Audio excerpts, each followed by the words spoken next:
Welcome back, everybody, to another episode of the Thrive After Sports podcast. If you're joining us on the Power of Story, thank you for being there as well. This is Taj Dashaun, your host as always. I'm here with a very special guest. I've been looking forward to doing this. I did an IG live with her a couple of months ago at this point. It may be one of the previous episodes on Thrive After Sports by the time this comes out. So make sure you go and check that out. I'm here with Dusty Mattison. How you doing, Dusty? I'm good. How are you? I'm doing great. I'm doing fantastic. Been looking forward to interviewing you. For anybody who's joining us, as I mentioned, I did an IG live with Dusty a couple of months ago, and now I get to switch and I get to interview Dusty. So I've been looking forward to that. Nothing but great things have come from this connection. So I'm excited to bring Dusty to you all today to share her story. And so you can hear what it looks like. Another great example of how to thrive after sports.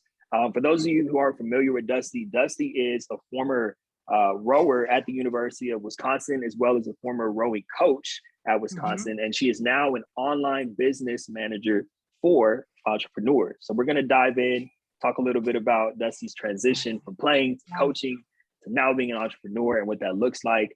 But let's just start here, Dusty. You being a rower at Wisconsin, did you have any challenges after graduation around who is Dusty Mattison now that you're no longer the rower? Did you face any of that?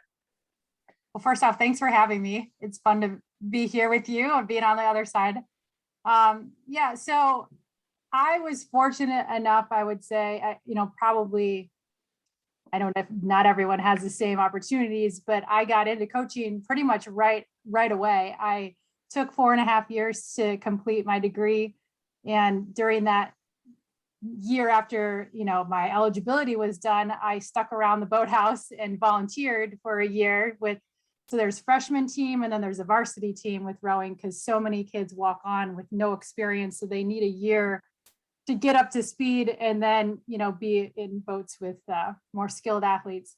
And so I was helping those guys out, having just completed my career. It's kind of fun to give back and still be involved. And I would still do some sessions with the varsity and get my workout on, because I couldn't just I think that was the biggest struggle was figuring out how to train, how to work out once you're done, and realize it really hit me hard of I don't have to work out 2 hours to 4 hours a day like that, especially an endurance athlete, right? You just feel like you have this mindset of the more, the better, which is not a great mindset. And so that for me was the hard part is just the loss of having it laid out for you. And you don't have to think about what you're going to do to work out and stay fit, because that was still a big part of me. And I was thinking beyond that of wanting to do national team, that kind of thing. So I was still kind of figuring that out. But I think I still had that connection to the team because I was still in town. I was around it every single day. So that really didn't, that wasn't as much of a struggle. I didn't know what I wanted to do career-wise. I was an art history major. I knew I didn't want it. I didn't have any idea where that was going to go. And so I feel like I kind of just fell into coaching a bit because then the opportunity presented itself the next year where I could then take over that freshman team. So it was almost like I was kind of in the right place at the right time. Yeah, it's funny because you said that you kind of fell into coaching, which is it's exactly why I was curious. I always love asking former athletes, how did you decide to go into coaching? Did you go into it because you didn't know anything else? Or was it I want to be a coach? But yet you fell into coaching, but you actually made a career out of it. It wasn't just a pit stop. Even though you didn't know you wanted to get into it, once you were in it, did you kind of fall in love with it? And at the time, were you this is my path, this is what I'm meant to be doing? I mean, I think from a young age, I think I knew sports was going to be part of my life in some capacity. I was a swimmer in high school or from, early on all the way through high school, but I wasn't fast enough to swim at Wisconsin. So that's why I transitioned to rowing. And so I knew I wanted to stay involved somehow, throughout my life. If it was just being active myself, but my dad was a tennis coach. So I think I knew what coaching was. So I had exposure to that. So I knew it was a possibility. So maybe that was impacted me. But I think, I just fell in love with it. When you're teaching kids the sport from the literally ground zero, because these, you get anywhere between 40 to 60 kids who've never done the sport before. And so you're teaching them everything from the beginning. You become really invested in teaching them well, so then they can go on and make boats go fast. So that for me was really exciting, and just being able to give back to a program that I was so passionate about. Oh, okay. This is good. This is really good. For those of you listening, I want to pull something out. So basically what I'm hearing is you got into coaching because you didn't know anything else, but what you fell in love with was not necessarily still being around the sport, but you fell in love with just being able to help people, which is perfect because it leads into what you're doing now. But thank you for going into depth about that. I think that's really helpful for people to share, for people to hear. And something that I always tell former athletes, which you just gave an excellent demonstration of, is if you don't know what to do, just go start helping someone somewhere. And you'll find fulfillment through that. And as time goes on, you can kind of narrow down who you're helping. So really cool. I want to go back to something else you brought up that I thought was interesting. It's funny because I haven't touched the football field in 8 years at this point. And yet still, I'm still adjusting to, I don't have to work out 2 hours a day. Going for a walk around the neighborhood counts as a workout. So when you were at that point, once you realized, I don't have to work out 2 hours a day anymore, what did it look like for you to start to kind of dial it back a little bit with the workout? I mean, it took a bit. I finally found this gym in town that I loved. It was functional fitness, kind of like CrossFit before CrossFit was a thing. And that became like my new team. And I would take like multiple classes in a row. And finally had to be like, hey, this is like, chill out, this, need to do so many. And I realized if I just hit it really hard during that one class, then that would fulfill what I needed to do. And I think just the reality set in of, being a coach and what's all involved with that. I was doing the recruiting, so it's like, you really start to realize like, okay, how am I piecing my life together so it has some sort of balance, am I, being able to hang out with friends at that, at that time I wasn't married. So it's like, are you like being able to do that while still getting everything, all your responsibilities done? And so I think for me, it was just like having that chat with myself of like, now that you don't have to commit so much time to being an athlete, let's try to find a well-rounded, schedule that you can be a good example for the athletes that, that you're coaching now.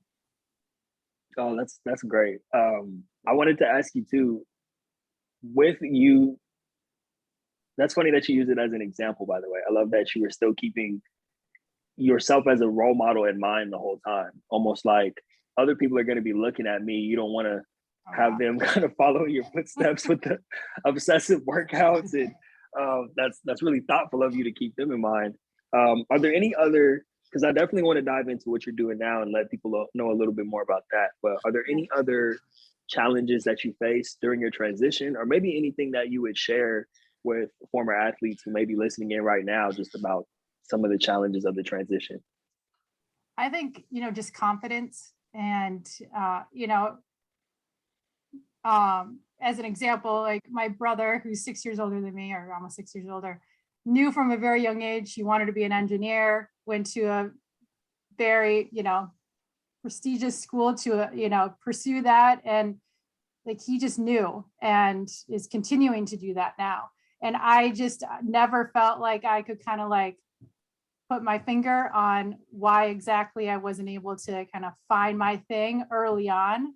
And even with like figuring out my major at Wisconsin, I started with one thing and then I probably switched it 3 or 4 times, which is, I know I'm not unique in that way, but you start to kind of wonder like, what's wrong with me? Like, why can't I figure it out?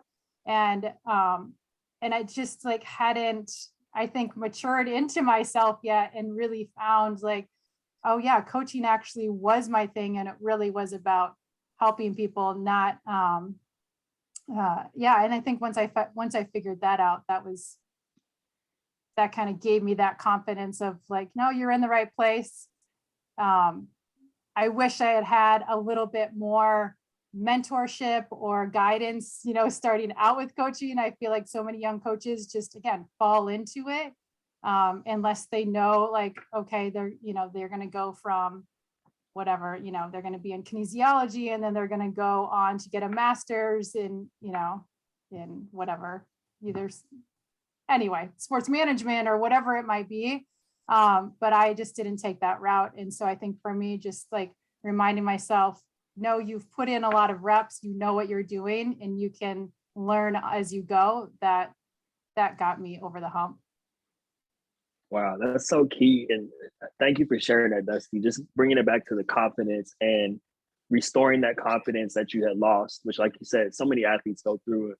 For you to be able to do that and remind yourself to be confident in your decisions and everything you do moving forward, I think is so powerful. And like you said, is ultimately what kind of revealed to you that even though you had some uncertainty or you fell into coaching, the confidence that you were on the right path enabled you to have a great career in coaching. And of course, to be doing what you're doing now. So let's talk about that a little bit. How many years were you at Wisconsin again, as far as coaching is involved? I was there for 8 years, took 5 years away. I did personal training, so still I consider coaching. And then was at Wisconsin again for another 6 years. Wow. Okay. So I must have missed that part. I knew you did the 8 years, but you left and then came back. Yeah. Well, you didn't leave coaching, like you said. You were doing personal training. Before we get to you being an online business manager, what had you step away for the 5 years to do personal training? And then what had you ultimately come back to being a rowing coach again? Yeah. So it was, I guess, a bit kind of similar to, now, but it was the only thing I had ever done. And I was in my alma mater, right? It was my like comfort zone. And I was just starting to feel like I needed some other real life experience as well. Coaching, I think, is sometimes, it's especially at Wisconsin, where there's so much given to you, you just have everything right there, and you can kind of get into and just kind of a comfort. And so, and then also I wanted to start a family. And at that point, it was just, didn't seem kind of very probable that everything would be able to align and be able to happen. And it is a challenge being a mother and being a coach. That's a whole different conversation. So I just decided I was given an opportunity actually at that gym that I was talking about. That's why I believe that relationships are so important, and to make yourself known, like wherever you are, and just have those options available to you. So for me, I was starting to teach classes there, and then eventually was approached about taking over management. And so that's where I stepped into, along with personal training, and then moved to a different gym after a few years and did personal training there as well. And then I got a call from my head coach and was like, hey, we have this open opportunity. We want to get back into coaching. So that's why networking relationships are so important, and keep them going. And it was just the right time with like where my family was at, and decided it was an advancement. I was taking over the head position of the lightweight side of things. Nice. What a journey. What an evolution process, huh? It was. Yeah, it's I love hearing people's, for me personally, of course, but also for people who tune into the show, to be able to hear that it's not always linear, where you end up. And I think your journey and you sharing kind of how you have evolved to get to where you're at now, I think it's important for people to know that you're, number one, of course, you're not the only one out there who doesn't have it all figured out, trying to figure out what you're going to do. And then number two, even when you start to get some sort of idea of what you want to do, it's not going to be linear to get there. You're going to, take a few steps back. Not that you took steps back. I took steps back in my life. We won't get into that, but just, making pivots and just as long as people have heard me say this before on the show, Dusty, I call it keeping your antennas up. Like that's my little, when you're somewhere, you never just want to get stuck there and say, okay, I'm here. This is where I'm at for the rest of my life. You always want to have your antennas up and be looking for not necessarily a better opportunity, but how can I grow and improve and figure out how I can get more in alignment. And speaking of alignment, after quite an impressive career of coaching and personal training, you decided to get even more aligned with who you are and what you want to do in the world and become an online business manager. So I want to know, before we even get into everything that you do, what was the thought process behind that? How did you even start to say this may be something that I want to do? And what had you ultimately take the leap from your comfort zone, like you talked about, to do something totally new? Yeah. Well, again, going back to the idea that coaching and raising a family is very challenging. So many people do it, but we were just starting to have that conversation in our household of, is me staying in coaching and being a lifer coach, like there's those coaches, right, that are in it, for the long haul. And I totally appreciate them. For myself and my family, it was starting to look like we needed to look at a different option, and I think for myself as well, I was, and it really came down to, like, if I wanted to keep advancing in my coaching career, we would most likely need to move. And that was just not in the cards for us. We love our community here and we wanted to stay here. So that really was the driving force. And then along with COVID and everything, and being home and having, being on furlough, so I was at home. I had 20 extra hours, a week there for a while. So I had time to really think and start researching, okay, I'm not going to be going back to school. We don't, that's not in the cards right now. What is something I can do to transfer the skills I have from coaching and use them in continuing to help people, which is really, like I mentioned before, my passion. So I just started Googling and found online business management. I took a certification course, kind of have something in my back pocket. So kind of like when I was working out at that gym and starting to take some classes, it's kind of like I'm seeing similar patterns. Like I kind of put myself in situations where it's not like I have an exit strategy, but I have options. And so if I get to that point, it's almost kind of like a 7-year thing for me, cycle a little bit, where I feel like I just need to push myself in different ways. And so, and I guess keep kind of like asking myself is like, am I able to keep improving? Do I want to keep improving where I am right now? Or is it like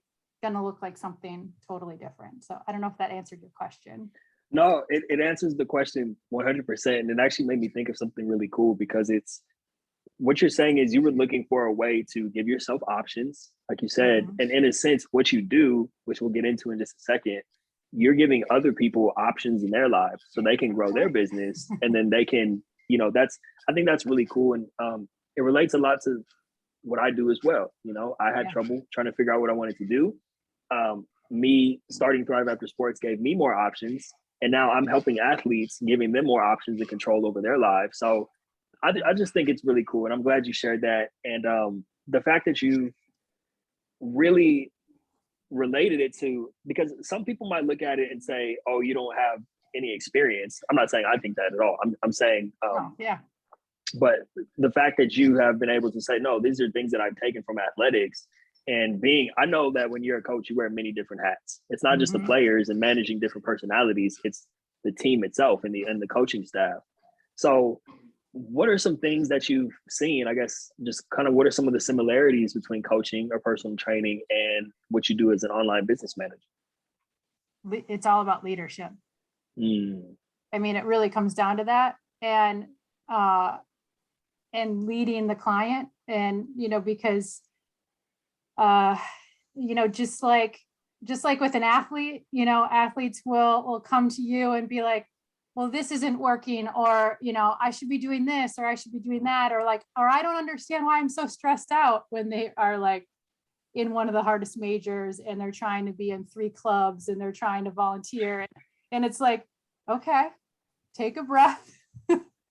Let's lay this out on the table and let's actually simplify it here. And what's the main focus and what's going to actually help you get to the goals that you want to achieve, instead of trying to throw all these things in the pot and focus, try to keep your attention on everything.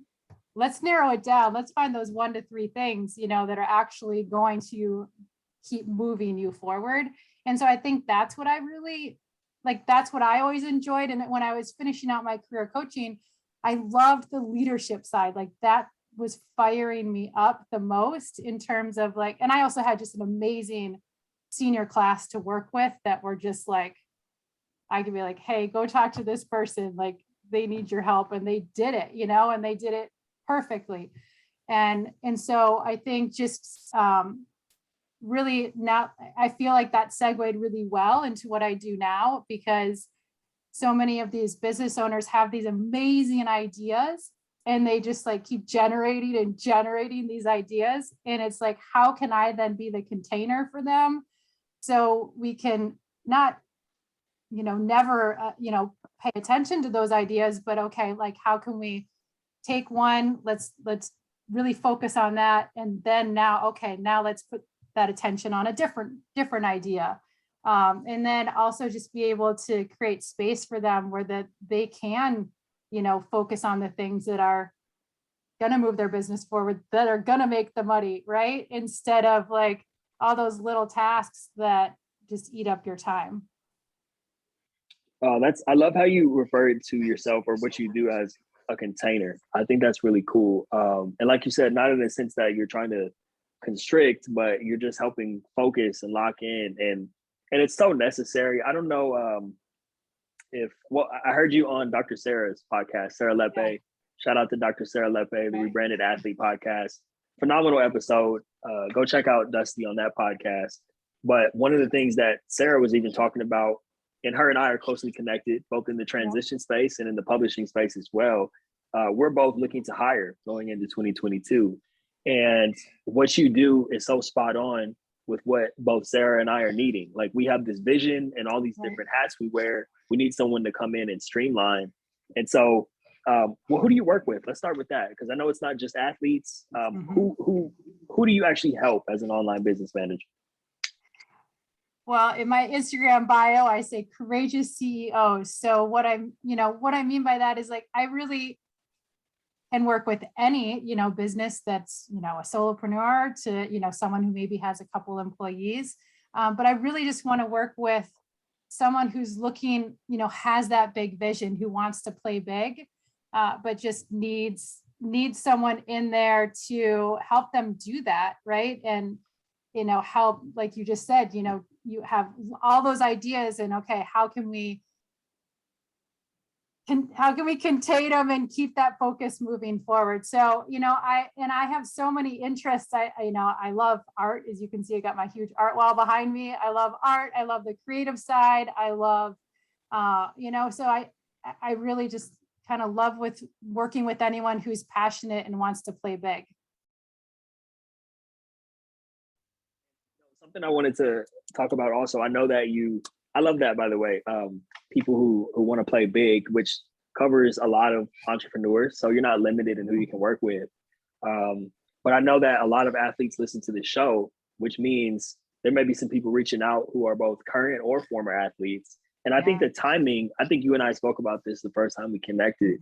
The timing of what you're doing, especially when it comes specifically to athletes, is so spot on because of the new NIL laws and changes. Yeah.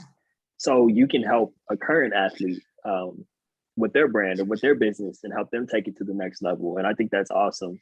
And I'm excited to see where it goes and all the people you're going to be able to help. I know that I always tell people to go check out your Instagram and check out your reels. You put out such cool content. We're going to talk about your social media at the end, but just while we're on the subject, can you just tell everybody your Instagram so they can go check you out? Yeah, it's just Dusty Mattison, which is spelled Mattison. I'm in Madison, Wisconsin, so I just get used to spelling it for people. Just can automatically go there. But you can find me social handles. That's my social handle everywhere. Yeah, I wanted people just to have that. Go stop what you're doing, pause the episode right now, and check out some of Dusty's reels so you can see. She's putting out a ton of great content. It's always entertaining, and more importantly, it's always useful. Like you can actually take something and apply it to your business right away. But what I know you're it's only the beginning for you, Dusty. But when you think about the future, what's next for Dusty Mattison? What's next for your business and everything that you're up to in the world? Yeah. Yeah, I'm just excited to keep helping people. I have some ideas down the road of how I want to morph this into something more. I would like to also, mentor younger coaches as well in some capacity. Just that's kind of like another side project, but I just think that that's something that, I had to figure out systems on my own. I didn't have like anyone who really helped me that much. Maybe I should have asked more questions, but just like simple things like that kind of help the process along and help you then actually be a better coach. So yeah, that's kind of where I'm going. But right now it's definitely this beginning stages, and it's just fun to be meeting like a ton of new people. That's been really energizing for me.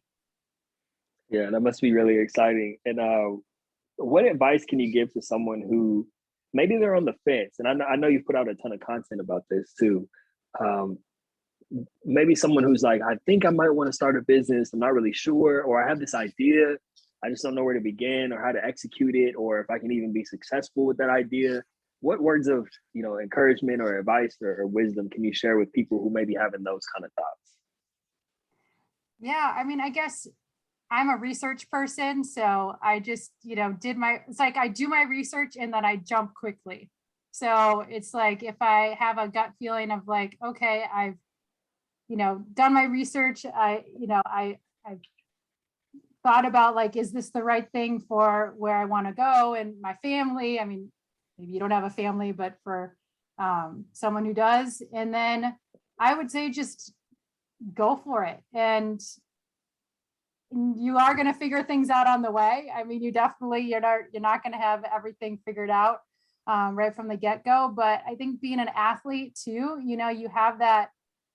you do have that confidence, even though it might feel, scary at that moment. It's like, kind of like going into a competition, right? You're going to have the nerves, you're going to have it, but I think it's a confidence in yourself that, you can execute. And so I think for me, knowing, okay, like when I was kind of sitting around these first couple of months and not hearing from anyone, I'm like, it's on you, Dusty. Like you got to get it done, and no one's going to go out and seek you out. Like, and so I think just having those pep talks with yourself and being confident and looking back at everything you've done. I mean, that's what we would tell our athletes, right? Is like, you're sitting at the line, you've done the work. You have that highlight reel going through your head of everything that you've done. It's the same thing when you go into, being an entrepreneur. Like, yeah, maybe you haven't done everything yet, but like you have confidence in yourself and you know that you'll execute.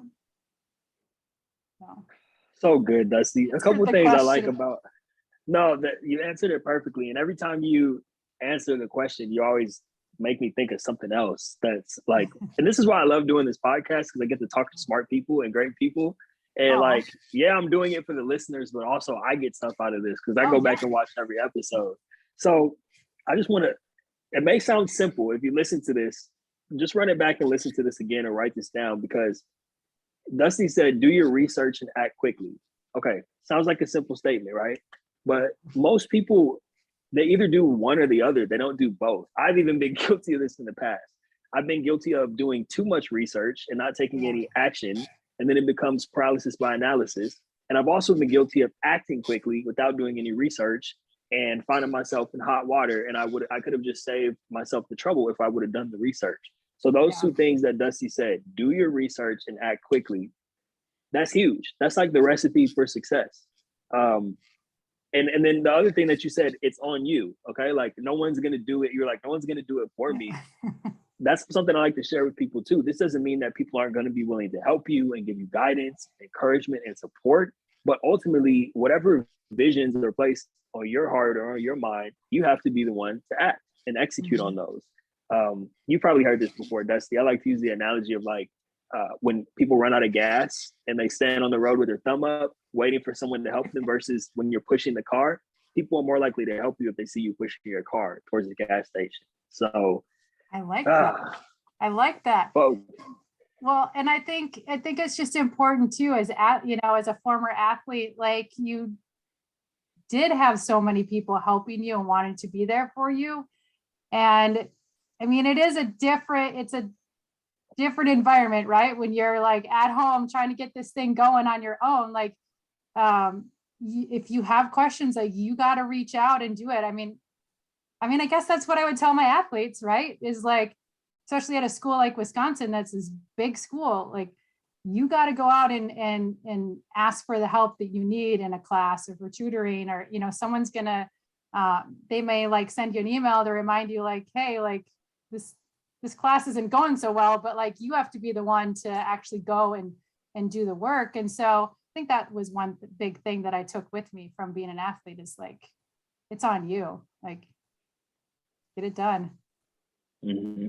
Yeah, most definitely. Dusty, I want to be respectful of your time. This has already been a phenomenal episode. I know you touched on your Instagram earlier, but if someone wants to get in contact with you, either to work with you or just to kind of follow your journey and see all the great things you're doing, what's the best way for them to reach out and follow you on social media? Yeah. I'm really active on Instagram, so DM me there. So again, Dusty Mattison, Mattison. And then that's my same for my website, is just dustymadison.com. And we can set up a discovery call. Discovery call is also in my link in bio on Instagram as well. So love to chat, even if it's someone who's starting out and wants to ask questions, and is a former athlete and just wants to bounce some ideas off me. I'd love to chat with them too. Hey, for everybody listening, I want to encourage you to follow Dusty, connect with Dusty. She's a wealth of knowledge, as you've heard, and just eager to help people and serve people. So make sure you guys reach out. Dusty, thank you so much for this. I appreciate you coming on and sharing like this. I know people are going to get a lot out of it. And like I said, I'm grateful that you and I connected. And it's really just the beginning for all the things you and I are going to be working on together. So totally. I appreciate you spending some time with me today. Awesome. Thank you. Love it. All right, everybody. This has been another great episode of Thrive After Sports and the Power of Story podcast with Dusty Mattison. Make sure you reach out to her. Thank you guys for tuning in, and we will see you on the very next episode. Thanks again, Dusty. Thank you.